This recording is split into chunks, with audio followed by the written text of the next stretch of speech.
大家好，我这里是灵魂乱问，我是主持人阿良。那我们今天邀请到的是我们2025年最新的一届的，就是全国只有16位的优秀森林什么护管员哦，优秀森林护管员，就是他们是林务局的啦，他是林务局的，然后他的自我介绍，我就先请他来自我介绍好了。大家好，我们是前森林务局，现在改名叫林业及自然保育署的森林护管员啊。你说那个什么署？我们刚改名，我们现在改叫林业及自然资源保育署，林业及自然保育署。你们全台湾分署有8个，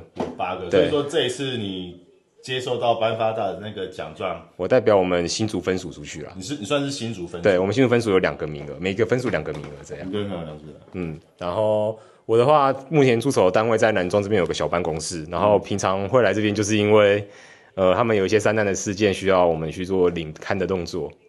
对 ，OK。那我想问一下哦，你今天的灵魂好吗？我今天灵魂好吗？我今天超想睡觉的，因为早上我昨天只睡3个小时，现在快死掉了。对啊，可是你今天会来这里，是我们刚刚到我们消防队的健身房，对吧？不是说你快死掉了，你为什么你还有力气想要来做运动？我今天主要是因为之前有答应要拿一批苗木过来了，所以我先把苗木送过来，然后顺便想说最近有点胖，所以想要运动一下，就去看一下健身房的环境。对，那我真的是非常感谢，就是在我旁边的这位伙伴，他叫佑成，就是我们之前有一些在南庄山区有一些山难的救助或者是协寻，我们就是现在就会请他们也会一起协助我们出行。那我当初我先讲我印象深刻的，跟你一起出行深刻的案件。对，就是去年的时候有一件，我们到那个就是杜鹃林，然后因为那时候我其实我也调来没多久，然后有时候山林山径，虽然说这里的山其实没有很多，可是我对山林山径很不熟。然后有一个他对山林很熟悉的人，然后他就算不看那个就是导航，我们现在有很多的 app 嘛，山林日志可以有记录一些轨迹。我们在山林如果使用山林日志这种之类可以记录轨迹的话，就比较不会走失。那因为他平常他的工作就是在山林里面，然后就是调查一些树木保护管护之类的，然后例如说避免这些有一些很比较珍贵的树木，避免这些被砍走。对，被砍走。所以那个时候，我那时候就是有跟我一起上山的时候，我的心里的感觉是，我觉得很有安全感，而且他在山上的脚程真的是很快，因为跟我们平常我们消防员，我们着重于城市的一些救灾，不管是打火也好，还是救护也好，真的是截然不同的。对啊，那这个是我分享我印象深刻跟你一起出行的那种心得了，就是会给我带来很多的安全感，就是有那种团队有被保护的感觉。那我想问一下，你有没有印象比较深刻的？其实我出行的次数也不是很多啦，应该就大概10场上下吧。然后我印象最深刻也是杜鹃林那一次，就是跟我对，因为那一次真的是超长，我们好像晚上6点还7点就出门了，然后7、8点这样子，到早上6点才回到办公室，7点多，然后到早上6点才回班，大概做了快12个小时。那个时候晚上我们南庄市区其实是天气还不错，天气很好，对，然后我们一过那个杜鹃林的人线，就突然狂风暴雨，然后台风天，对，像台风天，然后我看不到路，那个头灯照下去全部散掉，对，就是头灯照下去也不知道路往哪里走。那天真的是，就算要我去找路，都会有点小吃力啦，都需要停下来稍微看久一点，对吧？因为平常如果是我自己晚上上山，大概是可以不太需要看就可以知道往哪里走。对，然后最痛苦是那天早上6点多回来，我睡一个觉，9点还要继续上班做调查，因为那天有排定的调查工作不好推脱，所以是蛮痛苦的。那一次我跟你是我第一次跟你一起上山，我那时候被你吓到，因为我们你说在那林线的时候，我们接收到一个案件是有一个人他在那个林线那附近，就是有迷路，最古迷路了。对，有一个斜坡，然后我都被你吓到，是因为我们那个人他是意识是还 OK 的，然后他有用灯打，让我们知道在那边，对吗？他其实找到他时候有一点失温，对，他当下我为什么说我被你吓到？因为那时候就是气候视线当然是晚上也不好，超差，然后你就像鬼一样，像鬼神一样，你就是直接冲下去那个斜坡，因为我也不知道那个是多陡峭，因为我们一边是峭壁，对，一边峭壁，然后另外一边，因为我对那个路径我真的不熟，其实也没有缓多少，它其实也算是一个，应该坡度有大到45度以上。对，你那时候是直接这样子，有超过45度，直接这样子冲下去的。对。然后我们这几个消防员那时候靠，哇！我旁边的林务局他都直接下切，直接下去的时候不行，我也要跟着下去。那可是我那时候我下去的时候，我差点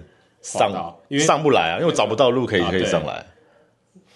那天会选择这样行动，有个原因是因为第一个是我对自己还蛮有信心的，我的就是困难地形的越野能力其实应该蛮不错的啦，对。然后加上那附近我也熟，所以其实我知道就算那个坡度很陡，我大概也知道方向。然后会做第二个判断原因是因为那个人他其实有点虚弱，他不是很能一直长时间的，就是持续做导引的动作，所以那个光其实闪一下就消失了。对。然后如果抓到一点点的光，你就只能先去找，赶快去点亮它，只能直线冲过去，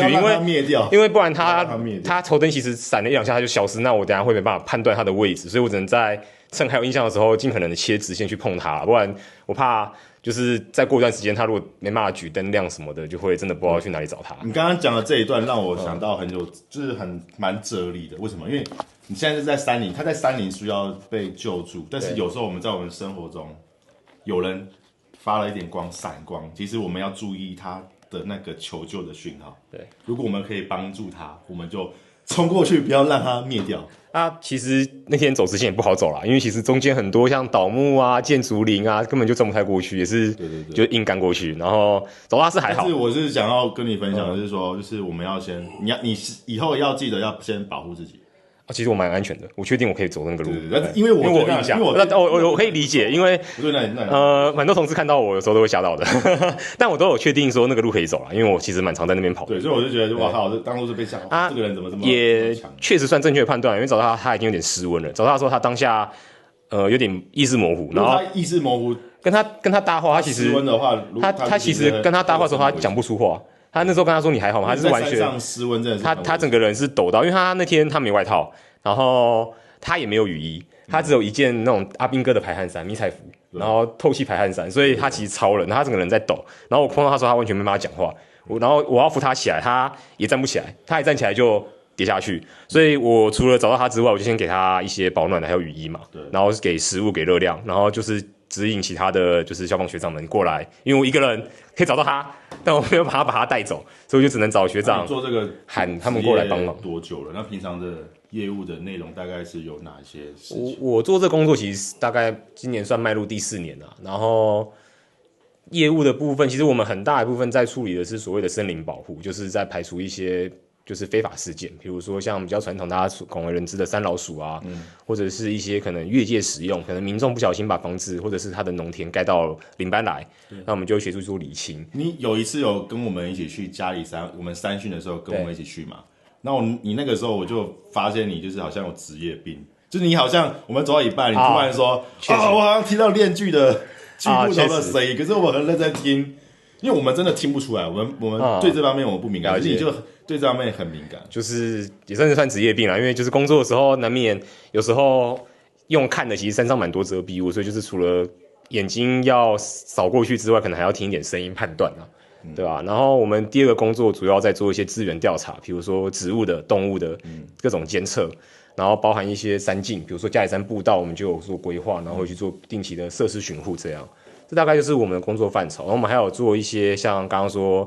配合学长们做山难的领勘，或者是像森林火灾的救援。那你像你之前有分享过，就是有去调查那个森林的树，那你有没有看过就是最大的一个，我最有印象最深刻的一个树？看过那个是什么树？最大的树是一棵红桧，然后它的就是那个最宽的那个面可以达到3公尺，3公尺，对，它那棵树可能没有，它有点三角形，它有点像三角形的，所以它最宽的那个面可以到大概最宽的面，对，可以到大概3-4公尺，大概就是其中一个面，就是其中一个面，对，所以那个树对我来说还蛮壮观的，然后它的高度应该有超过20几，对。因为像我觉得我没事，我会不想上山，因为我们有时候去救援的时候，我就在上山的过程中，我心里都会有一些压力，而且我会觉得会很孤单，然后很害怕。其实那我上山我是会，我要告诉我自己，我要保有诚心诚意。就如果说有山神的话，我就希望山神可以保佑我。所以我摸到树的时候，我就说啊，树你借我力量，我好累，我腿好累，会不会给我点力量？我就觉得会有这方面的想法。其实我自己蛮常，我有时候我都独攀居多啦。然后以我自己来说，晚上上山真的蛮可怕的。你很常一个人需要上山工作吗？上山他们说一个人，但平常不会过夜啊。我们的工作大概都日班，所以我们也很少夜班。会睡上去，晚上就大概是我自己去玩。对，但我一个人上去也是会怕。那你有没有遇过比较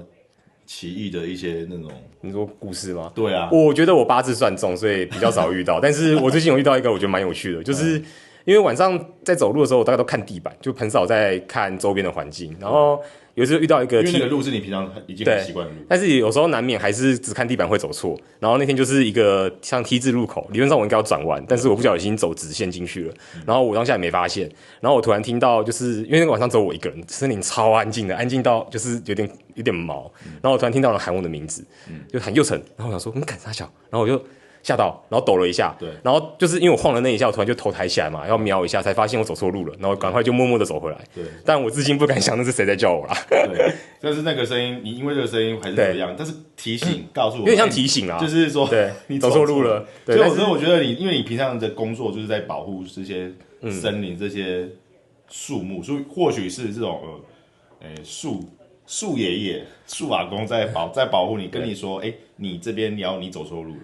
但我自己也是算有点像是宁可信其有不可信其无，所以平常在山上遇到一些事情，所以我现在我上山我尽量在山上我就要虔诚一点啊，我就要保持一个虔诚的心，然后我垃圾也不敢乱丢，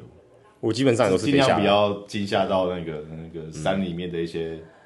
动物也好。然后最近遇到另一个比较好玩的是，就是那天是我去爬卑南，大概在高雄跟屏东交界的一个卑南族那边，卑南族山，然后还有个秀湖，我在秀湖扎营。然后因为我平常天气好的话我不搭帐篷，然后我连天幕都不拉，我就是那个地布铺下去，然后睡袋睡定就睡觉了，大概就是跟直接睡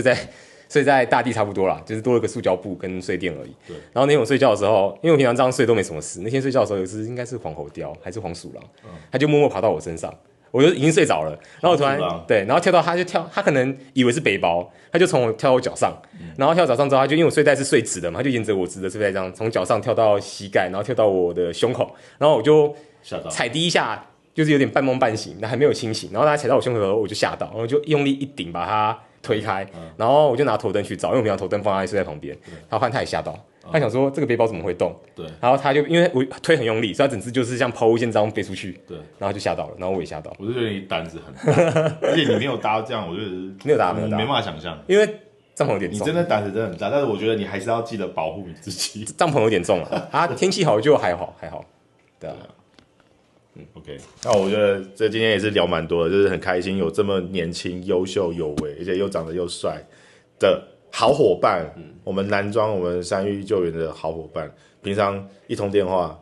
他就会马上就来支援，只要时间许可，他就能帮忙。我真的是我代替南庄在附近乡的乡民也好，或者是来全台湾各地的游客来这里健行的，去山里面健行的健康健行的游客也好，代替他们感谢你们，感谢你，而且你们还有很多伙伴。那今天是对，还是访问你我们南庄大概有8-9个人。好，那我们用最后，请你用一句话来跟大家说拜拜。OK， 好，我是佑成啊，那就希望大家上山前也可以多做些准备，然后我们平安下山，才有下一次的回忆嘛。对，我们最后面这个没有介绍到啊，这个没介绍哈，这个话是超赞的帽子。对，这个是我们感谢我们国家，就是有一个忠诚计划，它这是一个头盔，然后这一阵子就是有很多的装备，就是陆陆续续的添购，陆陆续续的添购，然后给予各个地方特性不同的单位。就是的装备，像符合现场需求。对，像这个轻量化的这个头盔，它超贵，然后你近看一下，它其实上面这有一些很像